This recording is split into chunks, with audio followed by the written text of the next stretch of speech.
Hi everyone, it's Sandy Chong here from the Australian Hairdressing Council, and I have got three amazing women who are also members of the Australian Hairdressing Council. So first up we have Faye Murray from Your Coach, we have Tamara Reid from Timely, and also Kelly Cunningham from Your Leasing Co.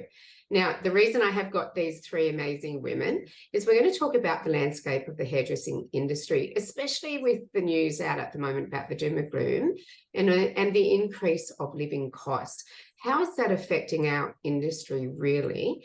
And so we've got three incredible women who are going to give their take on what's happening in the industry and some things to look out for so that we can ensure that your business is successful, not just today, but tomorrow and also well into the future. So thank you, ladies, for coming on board with the AHC.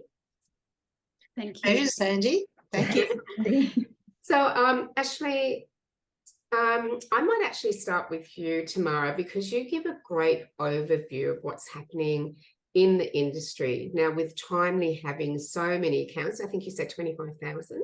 Yes. In the hairdressing and the beauty industry, it gives you a really good view of what's happening and in the trends that are happening in the industry. So I'm going to pass over to you first and let's get an overview of what's happening. Yeah, thank you so much, Sandy. Thanks for having us today. Look, when you think about software, you generally attach, and I did this before I worked in software, you think about calendar and you think about bookings. And when I got into the seat of Timely and I started looking at the data and the insights, and I understood that we had 25,000 customers across the globe. That's not just Australia, it's UK, US, New Zealand.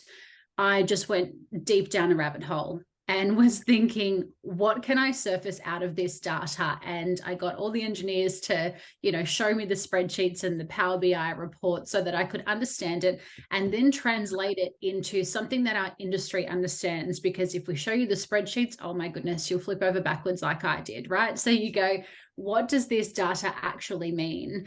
And as you said, the industry is very reactive at the moment. And I blame the media and the news outlets, as much as we absolutely love them for giving us the news. Sometimes they do scare the pants off us. So I went, right, what does a normal year look like? And then let's times that by the last 5 years so that we can see some of these trends. So just for people's knowledge, the lowest booked months across a 12-month period across the last 5 years are April, which we've already seen, we've just come out of. We saw in all the communities that was very hard hitting for us, is June. So mind you, we're in May now, we're about to go into June, and then December. And I know a lot of people are going to be listening or watching this going, lowest booked in December, Tamara, that's totally wrong. You've read the data wrong. No, I double checked it. We have a lot of empty spaces in December. You have to think about festivities and parties and Christmas parties and, maybe a few hangovers in there as well. That means that we miss our appointments.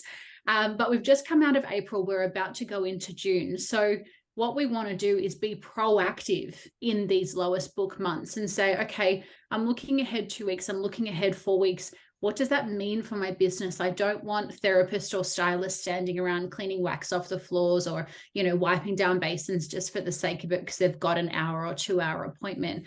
How can we be most proactive in terms of our marketing campaigns, in terms of our loyalty campaigns, perhaps for getting bums on beds, for getting people's bums back in their chairs, so that we can always have a proactive approach to how full our appointment book is? Oh, that's really great information. And, I'm not surprised about December because of that party scene. November is our really big month in my own salon. And so I'm not surprised about December. And we're actually closed for a couple of weeks in December as well. Well, after December. So thanks for that, Tamara. Faye, talking about full books, because I know that's one thing that you specialise in as a brilliant industry coach, is how to keep your books full. And I know that in my salon, we're booked out every day, which is great, but we get cancellations like everyone else. And, Tamara, you've said the word exactly. At this time, because of the news, it's very easy to be reactive. And the only cancellations I get is, COVID still, unfortunately, it's sort of rearing up again, and flu, but that's it. It's only a health reason that my own business gets a cancellation. So what are your thoughts on making sure that those books are full? Thanks, Sandy. And thank you very much for inviting me, especially with two amazing speakers as the other ladies. I'm actually a bit nervous with Tamara and Kelly, gosh. A full appointment book has been a focus for quite some time. And I think during COVID, we did get a little spoilt because most salons were running perhaps with less team members. And so therefore they did have a full appointment book. But the good thing that did was show that with focus, you can actually achieve it. There's a couple of really basic things that I've been speaking to everyone about for several months now. Now, there's always been a culture in the hair and beauty industry that if we can get our clients to come more frequently, that's a good strategy. And I'm suggesting that we lose that strategy for the time being, because if I'm a 6-week client and you book me in 5 and I'm trying to save some dollars, I'm going to push it out, and I might push it out from 6 to 7. So when making the appointment, when the client is leaving the salon or you're planning the next visit for the client, make sure that you are getting the timing right for whatever that client's needs are in relation to the results they want to achieve and their schedule as well, because that any movement in the appointment book is going to be really difficult. Now, somebody in a salon needs to be in charge of looking at that appointment book and looking at cancellations and checking. It can't be at the beginning of the day and the end of the day. Now, if you don't have a receptionist, and many people don't have the luxury of a receptionist, you need to allocate somebody who perhaps today is your day to go and check that appointment book as often as you possibly can and action any gaps that we've got. So that's another strategy that a lot of people don't even think about, but it's so important. Look at where the cancellations have come. Look at your wait list, and most people are still working with a wait list. But the person at the top of that wait list is not necessarily the right person to fill that gap. So look at the wait list and personalize it and action it as much as you can. Now, if you make a call, and I think the wait list should be actioned with a call rather than a text. Different salons might have different views on that. But if you actually send a text, you don't know if you're going to get a response. But if you get it, if you make a call, you actually know yes or no, or the call hasn't been taken. So manage that really, really strongly. If you've got gaps in your appointment book, like a 15-minute gap, someone has asked for a 2:30 appointment, and you've now got a gap from 2:15 to 2:30, phone the client and ask them, can they come 15 minutes earlier? Because that may create a gap somewhere in the day that you can actually put someone from the wait list. These are all really simple strategies, but over the course of a day or a week, they make a big difference. Now, another thing that I do with the help of the wonderful software packages that most people don't take advantage of is look at every week the value of no-shows. Look at every week the value of the gaps that you've got. So if you look at those two things, it's quite scary, because I'll say to my clients, okay, tell me what the value of your gaps were for the previous month, because I tend to look at figures on a monthly basis. And I know what I say first is, how have your gaps been for your no-shows? Well, pretty good, Faye. I've only had, we've had sort of maybe 4 each week. Well, that adds up to 16. And if you've got a client average of $180 or $190, do the sum on that. And the same applies with both. If you've got gaps or you've got no-shows, look at the value and see what that value is. All of these things will keep you focused. All of these things will make you much more aware of having a full appointment book, because most people don't worry about it. They just let it happen. Okay, cancellations, booking fees. Absolutely 100%. You must have a booking fee in place, and you must have a cancellation policy in place. One of the things that I did last month before all my coaching, I went through and checked who had cancellation policies on their websites, and very few had cancellation policies that were clear. Where you do your online bookings, essential, and one other place on your website, perhaps if you have a drop-down menu, that's where it goes, but on 2 areas of your website. And it's got to read well. It can't be a dictatorial statement. These are clients you're talking to, so it's got to read well. So there are a couple of things. There's probably a few more. Sandy, I wanted to add just one little point to what Tamara shared as well. Because again, when I'm getting monthly figures from my clients, I would say 90% at least are still getting growth. So we're not going, there are some situations where you've got 3 staff off and that sort of thing, but over a monthly period, I'm still seeing growth. And one of the reasons I'm seeing growth is because of what we just talked about. But the other is any client that I've had for 12 months, like Kelly, I keep a log of when their price increase is due. And I say to them, okay, you have a price increase coming up in August. Let's prepare for that. Previous to the situation that we're in now, I was advising the majority of people to do a 3 to 5% increase because that kept you in line, because we don't want to profiteer from this. We just want to keep in line. Now I'm doing 5 to 8%. I have to talk everyone through this and say, be brave, do it. And and Sandy, you'll be horrified at my motivation for this. I suggest to them that I will walk down the main street of where their salon is naked if they get more than 5 complaints. And I haven't had to walk down any main streets naked yet. But I think without the support of someone such as a coach, a lot of people would not be doing price increases. And it's essential. And you don't advertise or promote it, you just do it. Okay. That's did you really make that offer, Faye? I did it. And do you know who I made it to the first time? Di Fitzgibbon. Oh, dear. Okay, yeah, I said, I'll do it, Di, and I didn't have to. Well, it's not that I really want to see that day, but if that ever happens, make sure you let many of us know. Yeah, I will. I'll let you know. So that we can be present also. With today's social media, I think that will be very interesting for us to share. Thanks for that, Faye. And one thing that I'll add in there too, look, I really do think that platforms like Afterpay, Buy Now, Pay Later, does actually help anyone who is your guest in the salon. And, you know, if they're worried about the cost of a service or buying retail, for instance, Afterpay means that they can also budget, you know, so I'm a real fan of that.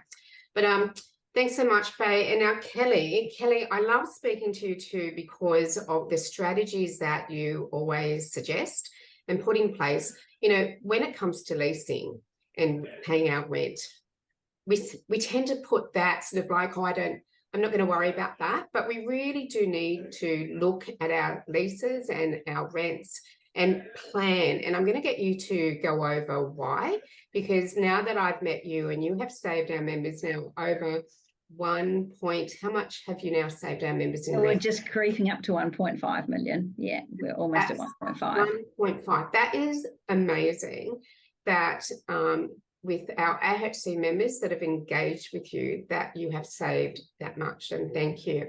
So I'm gonna let you chat now as to, regardless where my lease is up to, what should I be doing with you right now? You know, like my lease isn't up for you anyway, so should I still engage Your Leasing Co?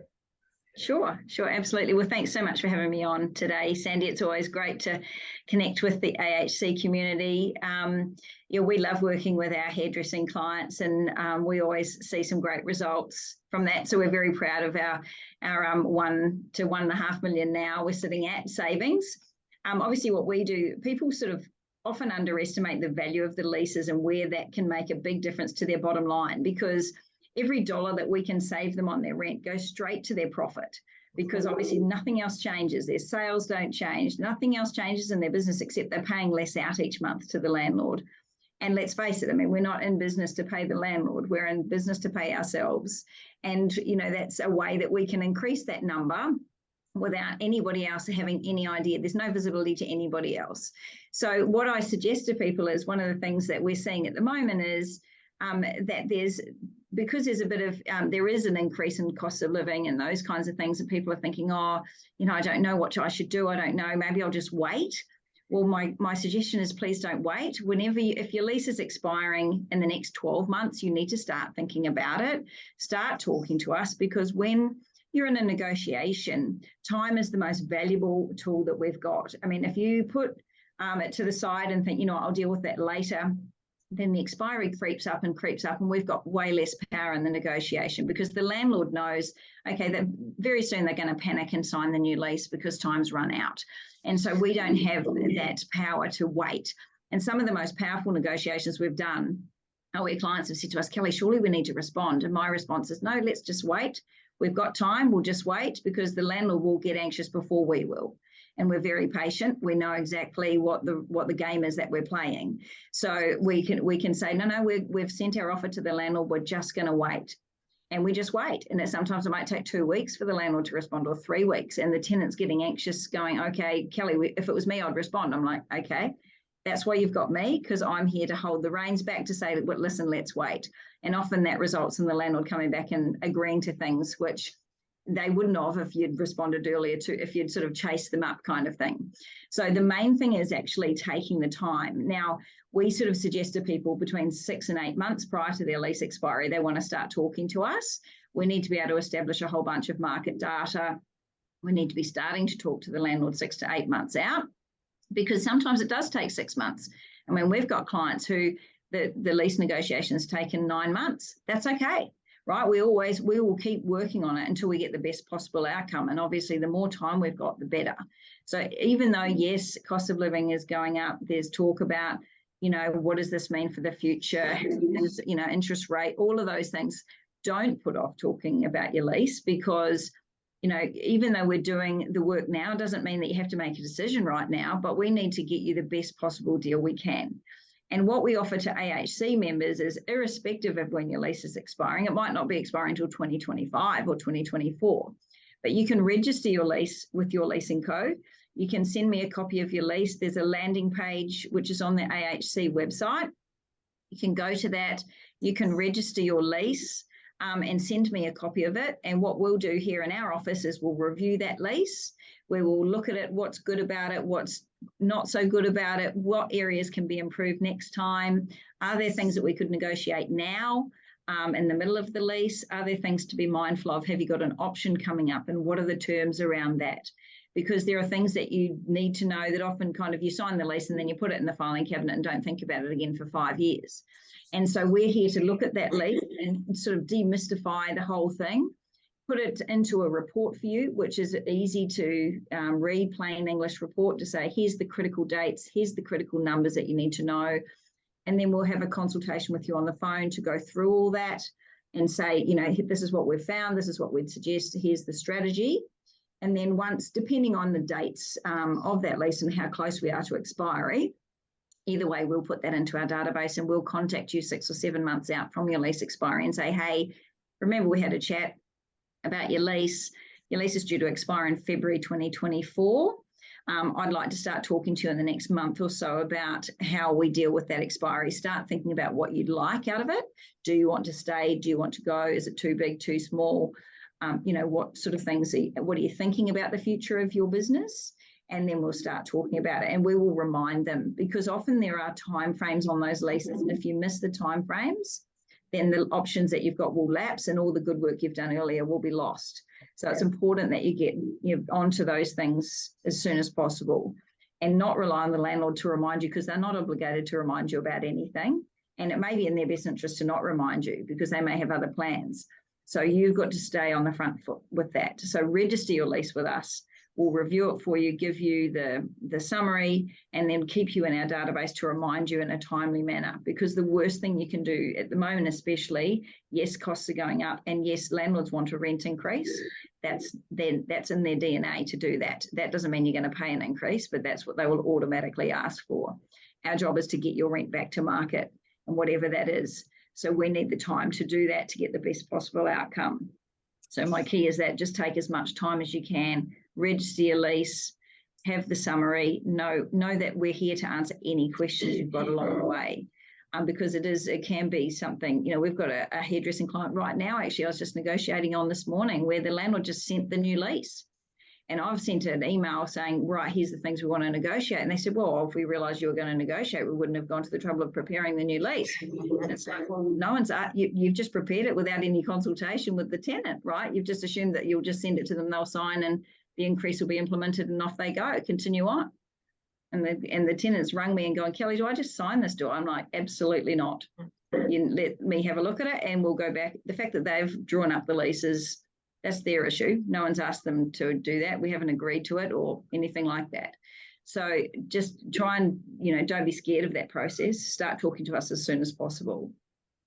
Well, and I've said to you so many times, Kelly, that because I've had my business for 38 years, I've had the worst landlords. And when I think about the services that you provide for, for the industry, but obviously for all different industries as well, retail, I think I could have bought another house with what you would have saved me. But seriously, because I have, and I was scared of the landlords as well. They can be incredibly aggressive. And I'm sure there's some really nice landlords out there as well that are really wonderful to deal with. But I just happened to get the worst ones and the most aggressive landlords that I was really just, I was too scared to deal with them. I would have just liked to have been able to hand them over to you, and it just would have, don't you hate it when you could have saved thousands of dollars with someone like Kelly, and you just weren't around when I needed you there. But great. Sandy, can I just mention something that Kelly shared there, which was everything you said was really helpful, but there was one thing that you said that was really simple. You said the role that you play in your company is to get the market value. And that I think is so important at this point, because everyone is expecting increases, and unless they've got someone like you, they don't know or understand what market value is. So that was when you said that, I wrote that down because I thought that's so important. Yes, because what's important to remember, right? Say the rent's 100,000. The landlord will write to you and say, okay, we're putting the rent up to 110,000.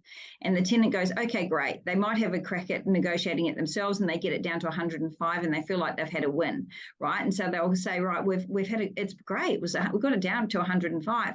But what if the market was 80?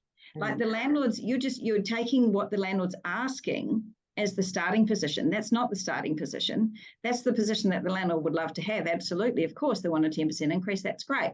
But the market could be 80 or 95. So getting a win at 105 is not actually a win after all. So it's a matter of just what the landlord says to you. You say, thanks very much for that. That's interesting. Put that to the side. Then we go away and figure out what the market rent is, and then we can see how far is it from what the landlord's asking. But it's not, you mustn't assume that the landlord, what they're asking for is the market. It's simply an increase of what you're paying now. And remembering that the amount you're paying now is also not reflective of the market. The amount you're paying now is simply a result of a calculation that was made 5 years ago when you entered into a lease 5 years ago and agreed to 5% increases thereafter. So you're only paying that rent now because of a calculation you decided on 5 years ago. It doesn't have any relationship to the market necessarily. So that's what we need to make sure is, people understand.